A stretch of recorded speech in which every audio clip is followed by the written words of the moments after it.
Welcome back दोस्तों, बहुत बहुत स्वागत है आपका मेरे YouTube चैनल के अंदर। मैं हूं सोनू शर्मा जो आपको कंप्लीट कोर्स करवाने वाला हूं कंप्यूटर का। आज हम देखने वाले हैं वेबसाइट डेवलपमेंट का रोड मैप के बारे में। तो जैसे कि हमने एक क्लास लगाई हुई है, पहले एक सीरीज़ हमारी चल रही है वेबसाइट डेवलपमेंट के अंदर। HTML हम बेसिक कर रहे हैं पहले, देन उसके बाद में CSS एंड जावास्क्रिप्ट के ऊपर हम करेंगे। तो आज की जो क्लास है वो कम्प्लीटली हमारे पास क्या है, website development road map for the website development, इसके बारे में हम डिस्कशन करने वाले हैं। तो चलिए स्टार्ट करते हैं आज की वीडियो को। ओके, तो सबसे पहले हमारे पास क्या आता है कि जैसे हमारे पास वेबसाइट होती है, जो डायनामिक वेबसाइट होती है, एक वेबसाइट होती है। तो वेबसाइट हमारे पास बेसिकली दो प्रकार की होती है। जो पहले प्रकार की या फिर पहले जो टाइप की हमारी वेबसाइट होती है, हम उसको वेब पेज बोलते हैं ओनली ऑन, जो हमको इन्फॉर्मेशन प्रोवाइड करवाती है। दूसरी हमारी होती है डायनामिक वेबसाइट, जो कि हमको एक इंटरफेस भी देती है जिसमें हम कुछ अपलोड कर सकते हैं सर्वर के अंदर, या फिर कुछ उससे सर्वर से हम डाउनलोड कर सकते हैं। तो ऐसी वेबसाइट्स जो होती हैं वो हमारी डायनेमिक वेबसाइट्स होती हैं। फॉर एग्जांपल से हम यूट्यूब को लेते हैं। यूट्यूब जिसके अंदर आप अभी लेक्चर अटेंड कर रहे हैं, ये वो भी एक क्या है, डायनेमिक वेबसाइट का एक एग्जांपल है। जैसे आपके पास खुद का चैनल हो तो आप उस पर अपनी वीडियो अपलोड्स भी कर सकते हैं, या फिर किसी दूसरे कैंडिडेट्स की या दूसरे चैनल की आप वीडियो को क्या देख सकते हैं, यहाँ पे देख भी सकते हैं। ठीक है, तो डायनेमिक वेबसाइट के बारे में हम डिस्कशन करने वाले हैं, और हमारे चैनल के ऊपर डायनेमिक वेबसाइट से रिलेटेड आगे कंटेंट आने वाला है। कैसे कैसे अपलोडेड होगा वो भी आपको बता दिया जाएगा। और इस जो सीरीज़ है ये हमारे पास वेबसाइट डेवलपमेंट की, तो उसके अंदर हम करने क्या वाले हैं कुल मिलाकर के, वो भी आज डिस्कशन किया जाएगा। ओके, तो डायनेमिक वेबसाइट के पार्ट हम फर्स्ट ऑफ फर्स्ट देख लेते हैं, जो बेसिक्स पार्ट हमको पता होने चाहिए।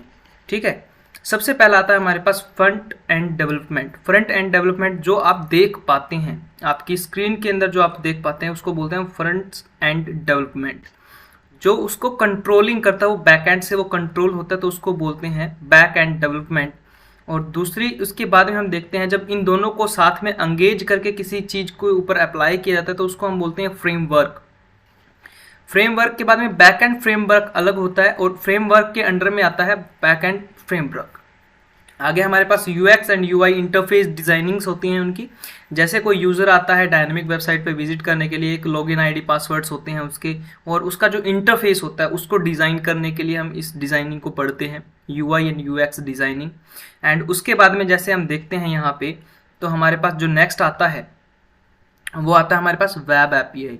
वेब एपीआई क्या होता है कि सिंपली हमारे पास एक प्रकार का क्या है, एक मैसेंजर हम इसको मान सकते हैं, कि जो हमको एक परमिशन ग्रांट करवाता है, विच जो हमारे पास दूसरी वेबसाइट्स है उससे कुछ डेटा लेने के लिए। ठीक है जी। और ये लास्ट ऑफ लास्ट ये क्या करता है, सर्वर को रिफॉर्म करेगा। सर्वर के अंदर कोई भी डेटा को इंसर्ट करवाने के लिए हम एपीआई का यूज़ कर सकते हैं, या सर्वर से कोई फाइल को अप्रोच करने के लिए या गैदर करने के लिए भी हम एपीआई का यूज़ कर सकते हैं। तो ये भी एक मोस्ट इंपॉर्टेंट टॉपिक है वेबसाइट डेवलपमेंट के अंदर। आगे होता है होस्टिंग। हम होस्टिंग या फिर सर्वरिंग जिसको हम बोल सकते हैं, सर्वर या होस्टिंग करना, इसको होस्टिंग कैसे किया जाता है, उसका आईपी, उसका यूज़र नेम या डोमेन हम कैसे करते हैं, और इंटरनेट के अंदर उसको कैसे हम आगे पब्लिश करते हैं, वो सारा हम इस वेब सीरीज़ के अंदर भी देखेंगे। और ये एक बेसिक पार्ट होता है डायनेमिक वेबसाइट्स का। एंड डाटा मैनेजमेंट, जो हमारे पास डेटा निकल करके आता है, जो हमारे यूज़र्स होंगे या फिर जो प्रोवाइडर होंगे। जैसे हमारे पास गूगल का एक प्रोडक्ट है, जैसे मान लीजिए यूट्यूब के अंदर कितने चैनल्स हैं, उन सभी का डाटा को मैनेज करना, वो हमारा डाटा मैनेजमेंट के अंदर आता है। और इसके बारे में हम कुछ और अलग से भी सीखने वाले हैं।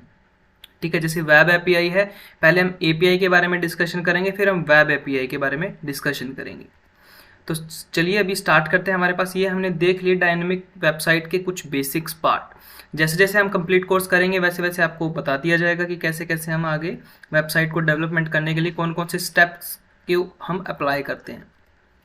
तो in this course we learn, हम इस कोर्स के अंदर क्या सीखने वाले हैं। सबसे पहले हम सीखने वाले हैं फ्रंट एंड डेवलपमेंट। ठीक है, फ्रंट एंड के बाद में हम डायरेक्टली करेंगे बैक एंड डेवलपमेंट, जो कि दोनों ही मस्ट हैं किसी भी वेबसाइट को बनाने के लिए। आगे आता है हमारे पास फ्रेमवर्क। बैक एंड फ्रेमवर्क क्या होता है, एंड फ्रंट एंड फ्रेमवर्क होता ही नहीं है एक्चुअली। HTML CSS और जावास्क्रिप्ट के कॉम्बिनेशन को ही हम क्या करते हैं, फ्रंट एंड डेवलपमेंट बोलते हैं। आगे हम देखेंगे होस्टिंग क्या होता है, होस्टिंग कैसे किया जाता है। ठीक है जी। और उसके बाद में फिर हम देखेंगे about server and server sites language, जैसे लाइक PHP हो गया, आपका जावास्क्रिप्ट हो गया। जैसे मान लीजिए APIs के लिए हम .NET यूज़ कर लेते हैं और APS भी यूज़ कर लेते हैं। ओके, उसके बाद हम देखेंगे वेब एपीआई क्या होता है। तो इस कोर्स के अंदर हम ये सभी चीज़ें देखने वाले हैं जो कि आपको फुल स्टैक डेवलपर बनाने के लिए काम में आने वाली हैं। ओके, एंड उसके बाद में जैसे ही मान लीजिए अब हमारे पास आता है वेबसाइट, कि जो हमारे पास वेबसाइट है उसकी डिज़ाइनिंग जो हम करेंगे वेबसाइट्स की, तो उसके अंदर मोस्ट ऑफ द पार्ट होता क्या है। मोस्ट ऑफ द पार्ट क्या होता है, 3 ही चीज़ मिलकर के एक वेबसाइट बनाते हैं। सिंपली सबसे पहला आता है फर्स्ट क्या आता है, front end website. Front end आता है और बैक एंड आता है। फ्रंट एंड के अंदर कौन कौन सी लैंग्वेज हमारे लिए रिक्वायर्ड है। HTML सबसे पहले रिक्वायर्ड है, ठीक है। उसके बाद में HTML को जैसे मान लीजिए स्केलेटन होता है हमारे पास, एक कंकाल तंत्र होता है, वो वेबसाइट का HTML ही होता है। और उसके ऊपर जैसे भी हमारी जो भी डिज़ाइनिंग्स होती हैं वो हमारी क्या करती हैं, CSS को रिप्रेजेंट करती हैं। जैसे हमारे पास स्किन है ना, स्किन के ऊपर हमारे पास स्किन का कलर है, ये हमारे लिए किस चीज़ के लिए अप्लाई होता है, ये चीज़ हमारी CSS के लिए क्या करता है, अप्लाई करता है। इसको हम मान सकते हैं, इसका कंपैरिजन हम कर सकते हैं CSS के अंडर में। ओके, उसके बाद में हमारे पास जावास्क्रिप्ट एक पोर्शन आता है। जावास्क्रिप्ट हमारे क्या करता है, काम करता है ब्रेन का, हमारी वेबसाइट का जो ब्रेन हम मान सकते हैं। जैसे हमारे पास ह्यूमन बॉडीज़ के अंदर हमारे पास क्या है, ब्रेन है, जो हमारे ये बॉडी पार्ट्स होते हैं उनको चलाने के लिए हमारा जो ब्रेन इंस्ट्रक्शन देता है, इस सेम का सेम हमारे पास जो वेबसाइट होता है उसका ब्रेन हम बोल सकते हैं जावास्क्रिप्ट को। जो हमारे एल्गोरिथम्स होते हैं, जो हमारे लॉजिक्स होते हैं, उसके अंडर में जावास्क्रिप्ट अपना क्या करता है, प्रोग्राम लिखता है और उस वेबसाइट को एक टेक्निकली क्या करता है, एक वेब बताता है कि इस टाइप से हमको चलना चाहिए, ठीक है। तो वो ब्रेन है, जो ब्रेन जावास्क्रिप्ट क्या है, एक वेबसाइट का क्या है, ब्रेन है, ठीक है जी। तो ये हमारा फ्रंट एंड के अंदर आता है। ये तीनों ही हम कर रहे हैं अभी हमने शुरुआत की है HTML की, फिर हम CSS करेंगे, फिर उसके बाद में जावास्क्रिप्ट करेंगे, और देन उसके बाद में हम आएंगे बैक साइड। जो बैक साइड होती है किसी भी वेबसाइट की, जो उसका यूजर्स होता है, या फिर जो उसको उस वेबसाइट के ऊपर जो कंटेंट आ रहा है वो कैसे आना चाहिए, या फिर उससे रिलेटेड जितने भी हमारे वेब पेज से रिलेटेड या वेबसाइट से रिलेटेड जितने भी काम होते हैं वो बैकएंड से ही कंट्रोल किए जाते हैं, जिसके आईडी पासवर्ड मैन्युअली यूजर्स के पास रहता है, जो हमारे पास उसका उस वेबसाइट का ओनर होता है उसके पास। बैकएंड सर्विसेज के अंदर जो हमारे पास सबसे पहले आता है वो हमारे पास एक इन्वायरमेंट क्रिएट करने के लिए आता है। सबसे पहले हम एक इन्वायरमेंट क्रिएट करते हैं सर्वर साइट्स का। सर्वर के लिए हमारे पास जो इन्वायरमेंट क्रिएट होगा वो Node.js होता है। नोड एक प्रकार की जावास्क्रिप्ट है जो स्पेशली हमारे पास बैकएंड में काम आती है या सर्वर्स के ऊपर रन करवाने के लिए काम में आती है। उसके बाद में हमारे पास सिंपली एक और आता है, उसके बाद में हमारे पास आता है React.js। ये भी एक जावास्क्रिप्ट का पार्ट ही है, बट जैसे ही हम ये जो जावास्क्रिप्ट सीखने वाले हैं उसका जो 80% है वो इन दोनों के अंदर यूज़ हो रहा है। 20% will be different as comparison that of JavaScript. Okay, तो ये जो जावास्क्रिप्ट है हमारी, इसमें ये हम 100% मान के चल रहे हैं कि ये पूरा का पूरा जो जितने भी जावास्क्रिप्ट्स बनी हुई हैं उनका पूरा का पूरा बेसिक हम देखने वाले हैं, चाहे वो जावास्क्रिप्ट नोड वाली हो या फिर रेक्ट वाली हो, उसके अंदर भी ये काम आएगी। बस इसके अंदर थोड़ा सा डिफरेंस है, वो आपको देखने को आगे मिल जाएगा जैसे जैसे हम इसको कंटिन्यू करेंगे। आगे हमारे पास आता है AngularJS। ये भी हमारे थर्ड टाइप ऑफ JS है, मीन्स जावास्क्रिप्ट का ही एक पार्ट है AngularJS, जो हमारे पास सर्वर साइट्स होती हैं। जो सर्वर साइट जैसे PHP है, PHP भी हमारे पास सर्वर साइट लैंग्वेज है, वो भी हमारे को एक इन्वायरमेंट देती है उसकी बैकएंड बनाने के लिए। ओके, ऐसे ही हमारे पास जावा और पाइथन भी आती हैं। जावा स्पेशली हम यूज़ करते हैं वेब एप्लीकेशंस के लिए या फिर कोई सॉफ्टवेयर बनाने के लिए। पाइथन हमारी यूनिवर्सल है अभी के लिए, जो हमारे पास जिसमें हम क्या बना सकते हैं, वेबसाइट भी बना सकते हैं और बैकएंड भी बना सकते हैं। आगे जो हमारे पास आता है मेनली, ये तो हमने देख लिया कि हमारे पास क्या कुछ आया कुल मिला करके, है ना, कि ये हमने देख लिया कि वेबसाइट के अंदर मेनली तो 2 ही चीज़ होती हैं, फ्रंट एंड और बैक एंड। बैक एंड आगे थोड़ा सा वास्ट है, फ्रंट एंड थोड़ा सा छोटा है एज कंपैरिजन बैक एंड की। ओके, और बैक एंड के अंदर जैसे मान लीजिए सारी टेक्निकल चीज़ें ही आती हैं। फ्रंट एंड ऑलमोस्ट सभी जो डेवलपर हैं उनको आता ही है।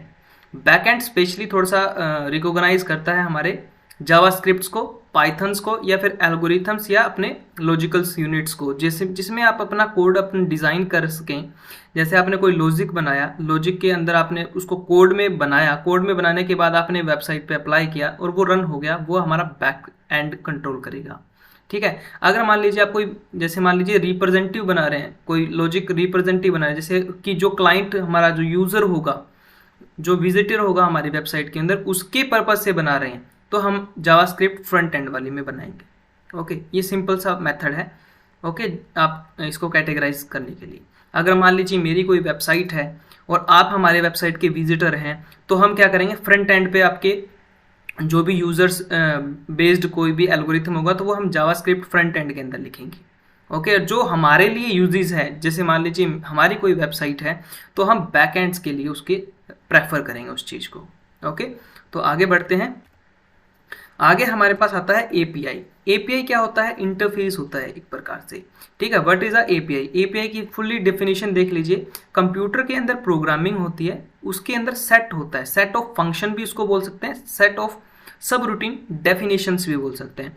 देखिए, subroutine definitions, protocol and tools which is recognised by functions and algorithm of the JavaScripts. ठीक है, जावास्क्रिप्ट्स के अंदर भी हम मान लीजिए करते हैं, या फिर नोड के अंदर कर रहे हैं, रेक्ट के अंदर कर रहे हैं, एंगुलर के अंदर कर रहे हैं, है ना। ये सभी चीज़ें जो हमारे पास सर्वर साइड लैंग्वेज है उनके अंदर हम एपीआई बनाते हैं। एक एपीआई एक प्रकार से क्या है, एक मेम्ब्रेन है, सिक्योरिटी मेम्ब्रेन है या सिक्योरिटी कीज है।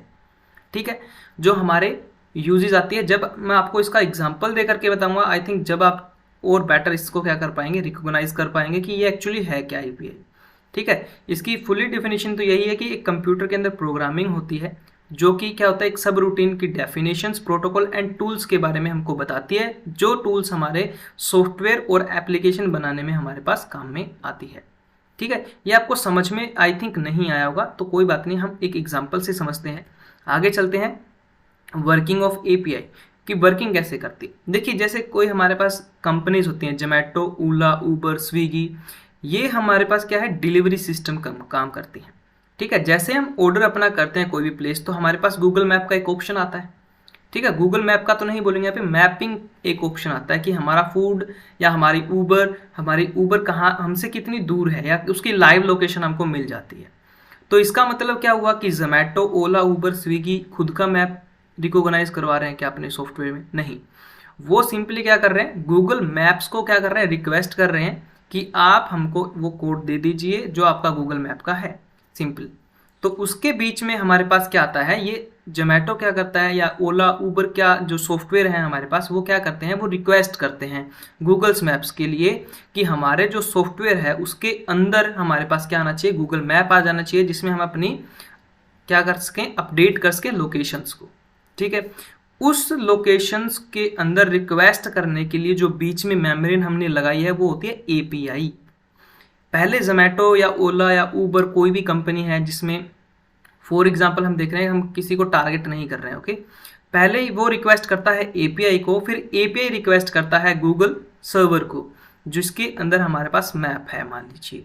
ठीक है, जो जिस सर्वर के अंदर वो मैप है उसको हम क्या करेंगे, वो आउटपुट हमको रिटर्न करेगा उसके बाद में। ठीक है, उसके बाद में हमारे पास क्या आता है, रिटर्निंग आता है। जैसे ही पहले मान लीजिए जोमेटो ने क्या किया, एपीआई को रिक्वेस्ट किया कि हमको गूगल मैप ला करके दीजिए, फिर एपीआई हमारे पास से सिस्टम के अंदर से जाता है और गूगल मैप को रिक्वेस्ट करता है सर्वर को कि आप जोमेटो जो सॉफ्टवेयर है उसको आप अपना कोड देना चाहेंगे या नहीं देना चाहेंगे। अगर सर्वर यस बोल देता है या फिर आगे कंडीशन हमारे पास सक्सेसफुली रन होकर के ट्रू हमारे पास क्या आ जाता है, रिजल्ट आ जाता है, तो रिटर्न में हमको क्या मिल जाता है, सर्वर रिटर्न करता है एपीआई को code of the Google's map, and वो हमारे को क्या मिलता है, वो जो हमारा ओला, उबर, स्विगी या जोमेटो कंपनीज है उनके सॉफ्टवेयर है उनके अंदर वो रन हो जाता है। तो ये होता है एक एपीआई का काम। ठीक है, एपीआई क्या करता है, एक प्रकार से सिक्योरिटी की है या एक प्रकार से क्या है, मैसेंजर है between two Google's and Zomato maps. उसके बीच में क्या है, एक प्रकार का ये ब्रिज ऑफ कम्युनिकेशन है जिससे हमारे पास प्रोटेक्शन है, रिलेटेड है। ठीक है, ये हमको क्या करता है, एपीआई क्या होता है, हमको रिजल्टेंट देता है ये। ठीक है, एपीआई ये नहीं बताता कि गूगल का कोड ये है, वो हमको रिजल्ट तैयार करके देता है कि गूगल का कोड ये है, आपका रिजल्टेंट तैयार है, रिजल्टेंट ले जाइए और यूज कर लीजिए, है ना। तो एपीआई बेसिकली हमको क्या कर देता है, रिजल्टेंट ला करके देता है, नोट है हमारे पास रिसोर्स कोड देता है। ओके, तो इसमें आप आई थिंक आपको अभी समझ में आ गया होगा कि जोमेटो, ओला, उबर, स्विगी का जो मैप होता है वो एक्चुअली गूगल मैप ही होता है। ठीक है, उसके अंदर प्री अपना इंस्टॉल्ड नहीं होता है, वो एपीआई के थ्रू क्या करते हैं, जो बने बनाए एपीआईज होते हैं उनके थ्रू हमको क्या मिलता है, आउटपुट मिलता है, डायरेक्टली हमको क्या मिलता है, आउटपुट मिल जाता है। समझिए, तो एपीआई का ये काम है। एपीआई मेरे हिसाब से वेब डेवलपमेंट का मोस्ट इम्पोर्टेंट टॉपिक है जो कि हम कवर करेंगे, और काफ़ी अच्छे से इलेबोरेशन इसको मैं मानता हूँ कि इसको और अच्छे से बताना चाहिए था, बट इन शॉर्ट केसेस जैसे मान लीजिए अभी एपीआई के बारे में सारा कुछ नहीं बता सकते हैं, because of that video is particular introduction classes. ये हमारे पास क्या है, एक इंट्रोडक्शन क्लासेस है जिसमें हम सीख रहे हैं कि हमारे पास हम आगे आने वाले दिनों में क्या क्या करने वाले हैं। और एपीआई को मैंने थोड़ा सा इसीलिए हाईलाइट किया है क्योंकि ये इंपॉर्टेंट पार्ट है। ओके, आगे हम देखते हैं। जैसे मान लीजिए हमने वर्किंग देख लिया, तो वेब एपीआई क्या होता है। एपीआई तो हमने देख लिया कि काम कैसे करता है। अब हमारे पास स्पेशलाइजेशन में आता है कि वेब एपीआई क्या होता है। अब यहाँ पे आप एग्जांपल लेकर के देखिए कि जैसे यूट्यूब है, मान लीजिए डायनेमिक वेबसाइट मैंने बोला था इसको, ठीक है। डायनेमिक वेबसाइट जहाँ पे यूज़र आता है, अपना काम करता है, सर्वर से कुछ कम्युनिकेट करता है, या तो उसको मैनिपुलेट करता है या उससे कोई इंस्ट्रक्शन लेता है, ठीक है। वो अपना क्या करता है, या तो उसमें कुछ सर्वर से कुछ अपना डाटा गैदर करेगा या सर्वर को कुछ डाटा देगा कि आगे मेरा पब्लिकली पब्लिश हो जाए, ठीक है। ये जैसे मान लीजिए अभी आप गूगल क्या कर रहे हैं, फ़ोन में चला रहे हैं, तो फ़ोन में चला रहे हैं तो आपका वैसे एंड्रॉयड बेस्ड है या iOS बेस्ड है या फिर और कोई आपका ऑपरेटिंग सिस्टम है जो एंड्रॉयड से हट करके है या फिर आईफोन से हट करके है, तो उसके अंदर यूट्यूब चल रहा है। तो वो चल रहा है एक ऐप के थ्रू, ठीक है। विच इज़ मीन्स कि जो वेब एपीआई होती है वो रिकॉग्नाइज करवा सकती है हमारे को सॉफ्टवेयर से रिलेटेड, जो सॉफ्टवेयर से भी हम इसका डाटा गैदर कर सकते हैं, ठीक है। सबसे पहला वेब एपीआई हमारे पास काम में आ सकती है मोबाइल एप्लीकेशंस बनाने में। मोबाइल एप्लीकेशंस के अंदर कोई भी डेटा हमको डालना है या उससे डेटा निकालना है, दोनों के अंदर ही हमारे पास वेब एपीआई काम में आ जाती हैं। दूसरा डेस्कटॉप एप्लीकेशन, जैसे मान लीजिए हमारे पास यूट्यूब है, सॉफ्टवेयर है, हम यूट्यूब सॉफ्टवेयर चलाते हैं अपने फ़ोन के अंदर, तो वो हमारे पास वो है मोबाइल एप्लीकेशन। मोबाइल एप्लीकेशन से भी हम अपनी वीडियो अपलोड कर सकते हैं, या फिर हम कोई भी चीज़ डेस्कटॉप से भी हम क्या कर सकते हैं, कंट्रोल कर सकते हैं, ठीक है। डेस्कटॉप से भी क्या कर सकते हैं, कंट्रोल कर सकते हैं। उसके बाद में मान लीजिए उसी को हम IOTS क्या होता है, जैसे मान लीजिए सर्वर के अंदर हमको कुछ इन्फॉर्मेशन भेजना है या उससे कुछ इन्फॉर्मेशन लेना है। जैसे अभी मॉडर्न वाले रेफ्रिजरेटर्स हैं, है ना, AC हैं, वो हमारे IOTs के ऊपर बेस्ड हैं। जैसे मान लीजिए मेरे को कुछ डाटा के सर्वर के अंदर कुछ डाटा डालना है, फैक्च करवाना है ना, या फिर उससे कुछ निकलवाना है या मेरे को डिलीट करना है, in all that cases, okay. तो वो हमारे होते हैं IOTs, ठीक है। वेब एपीआई के अंदर कई एंटिटीज़ भी होती हैं जो हमारे क्लाइंट बेस हो सकते हैं, यूज़र बेस हो सकते हैं, वो भी चीज़ हम पढ़ेंगे कि एनएनटीज़ क्या होती हैं, ठीक है। तो अब हम जैसे मान लीजिए यूट्यूब के बेस्ड के ऊपर क्वेश्चन एक हम कर रहे थे, एग्जाम्पल हम देख रहे थे कि हम वेब ब्राउज़र के अंदर भी उसको चला सकते हैं, ठीक है। जो वेब एपीआई होती है उसको ब्राउज़र के अंदर भी हम क्या कर सकते हैं, बना सकते हैं। अब तीनों केसेस के अंदर हमको मान लीजिए वीडियो अपलोड करना है एक, है ना, वीडियो अपलोड करना है, तो मोबाइल एप्लीकेशन भी एलिजिबल है, डेस्कटॉप से हम अप्लाई करवा सकते हैं, ठीक है। IOTs यहाँ पे मैं एक बार नहीं बताऊंगा क्योंकि IOTs अलग एक है, उदाहरण है, टूल्स होते हैं कुल मिलाकर के हमारे पास, और रिकॉग्नाइजेशन करवाने के लिए होते हैं। और ब्राउज़र जैसे मान लीजिए हमने ब्राउजिंग किया, ब्राउजिंग के थ्रू हम क्या, जैसे मान लीजिए गूगल क्रोम के थ्रू हम करवा रहे हैं, इंटरनेट एक्सप्लोरर के थ्रू करवा रहे हैं, फायरफॉक्स के थ्रू करवा रहे हैं, यूट्यूब वेबसाइट के ऊपर जा करके, तो वो हमारा जो डेटा है वो हम mobile application, desktop applications and also browser से भी हम क्या करवा रहे हैं, अपनी वीडियो अपलोडेशन करवा रहे हैं। तो वो उस चीज़ को कम्युनिकेट करवाने के लिए हमारे पास वेब एपीआई लगता है, जो हमारे डेटा को क्या करता है, मोबाइल एप्लीकेशन से ले भी सकता है और उसके अंदर दे भी सकता है। जैसे मान लीजिए फर्दर, जैसे मान लीजिए हमको डाटा देने की बात आती है, तो हमारा जो यूट्यूब चैनल की जो क्या होता है, ग्रोथ देखने के लिए हम एक यूज़ करते हैं youtube.studio.app हमारे पास है। तो उसके अंदर हमारे पास डेटा यूट्यूब से आता है कि आपकी व्यू इतने हैं, आपके लाइक इतने हैं, आपके पास कमेंट इतने आए हैं एंड ऑल दैट, ये केसेस हैं हमारे पास, ओके। एंड जैसे ही हमारे पास हम कोई वीडियो अपलोड करते हैं तो उसके लिए भी हमारे पास ये चीज़ें आती हैं, ओके। जो सारी की सारी वेब एपीआईज होती हैं वो रिकॉग्नाइज किसको करती हैं, वो करती हैं सर्वर को, वो रिफॉर्म करती हैं सर्वर को, ठीक है। वो सारा का सारा डेटा क्या होता है, सर्वर के अंदर देना हो या सर्वर से डेटा लेना हो, उसके लिए भी हमारे पास वेब एपीआई को हम यूज़ कर सकते हैं, ठीक है जी। तो ये हमारा था वेब एपीआई को यूज़ करने के लिए। एंड आई होप आपको ये समझ में आ गया हो कि इस वीडियो लेक्चर में हम क्या करने वाले हैं, इस सीरीज़ में हम क्या करने वाले हैं, इस प्लेलिस्ट में क्या करने वाले हैं, एक ही बात है, ओके। एंड अभी हम क्या देखने वाले हैं, सबसे पहले हमने HTML स्टार्ट किया हुआ, उसके बाद में CSS करेंगे, उसके बाद में जावास्क्रिप्ट करेंगे, फिर उसके बाद में हम बैकएंड पे ट्रांसफर करके फिर APIs के बारे में पढ़ना स्टार्ट करेंगे, फिर होस्टिंग क्या होता है, API क्या होता है, वेब API क्या होता है, इन सभी से हम एक क्या बनाएंगे, एक अच्छी खासी लेवल का एक प्रोजेक्ट तैयार करेंगे जिसमें आपको डेटा मैनेजमेंट भी बताया जाएगा कि जैसे आपका लॉगिन फॉर्मेशन होता है तो उसकी डिटेलिंग कैसे उसमें फॉर्म होती है। PHP के बारे में भी हम डिस्कशन करेंगे यहाँ पे पूरी सीरीज के अंदर या पूरी प्लेलिस्ट के अंदर, ठीक है। तो आप जितना ज़्यादा हो सकता है इस वीडियो को आप लाइक कीजिए एंड उसके बाद में आप शेयर भी कीजिए, सब्सक्राइब भी कीजिए, ठीक है। और जितना ज़्यादा हो सकता है इसको आगे अपने दोस्तों तक पहुंचाने की कोशिश कीजिए। एंड अगर आपको कोई भी क्वेरी होती है तो आप वीडियो कमेंट के अंदर डाल सकते हैं। मतलब कि आपको जो भी कोई क्वेरी है तो आप इसको प्लीज़ कमेंट के अंदर डालिए एंड हम इसके ऊपर कंप्लीटली हम क्या करेंगे, एक वीडियो लेकर के आएंगे, ठीक है जी। और हम आगे देखेंगे आने वाले लेक्चर्स के अंदर कि HTML के अंदर जो हमारी क्लासेस चल रही हैं कंटिन्यू, जैसे हमने फॉर्मेटिंग टैग्स वहाँ पे कर लिया है कंप्लीट, तो उसके बाद हम देखेंगे हम लॉगिन फॉर्म, जैसे फॉर्म बेस्ड हमारे पास कितने टैग्स हैं और उसके बारे में हम आगे डिस्कशन करेंगे। तो आई होप आपको ये लेक्चर अच्छा लगा होगा। आप इसको जितना ज़्यादा उसका लाइक कीजिए एंड शेयर कर लीजिए आप अगर हमारे चैनल पे नए विजिटर हैं तो।